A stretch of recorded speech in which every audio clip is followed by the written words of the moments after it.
The world's infrastructure comprises a wide range of structures constructed over many years and from a variety of materials.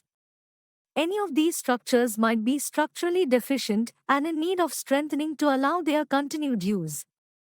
The reasons for structural deficiency in the civil infrastructure can be split into two broad groups: changes in the use of a structure, so that it needs to carry different loads from those originally specified, and degradation of a structure, so that it cannot carry the loads for which it was originally intended. Both of these broad classifications of structural deficiency can be addressed using FRP composites. The term strengthening is commonly used to describe rehabilitation of a structure, even though it might not be an increase in strength that is required. Each construction material has different properties and different strengthening requirements. Hence, structural deficiencies are discussed for each of the materials below. Some structural deficiencies, however, are common to any type of structure. Civil infrastructure routinely has a serviceable life in excess of 100 years.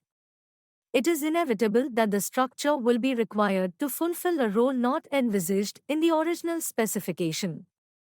The structure is often unable to meet these new requirements and consequently needs strengthening.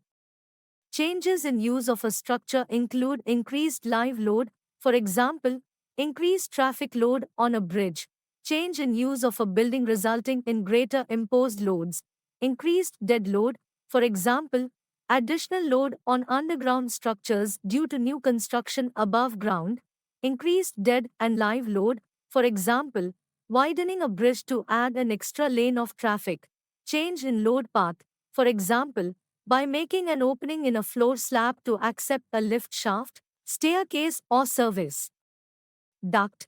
Modern design practice, where an existing structure may not satisfy modern design requirements due to development of modern design methods or changes in design codes, and new loading requirements. For example, a structure may not have originally been designed to carry blast or seismic loads. The condition of a structure deteriorates with time due to the service conditions to which the structure is subjected. In some cases, this deterioration might be slowed or rectified by maintenance, such as periodic painting. However, if the deterioration is unchecked, the structure will become unable to perform the purpose for which it was originally designed. Corrosion is the most common mechanism of structural degradation, particularly where a member is exposed to an aggressive environment, such as the de-icing salts used on highways. Corrosion can lead to a loss of member cross-section and a consequent reduction in the capacity of the member.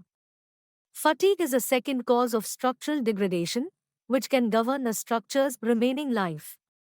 Structural degradation can also result from hazard events, such as impact, vandalism, fire, blast loading, or inappropriate structural alterations during maintenance.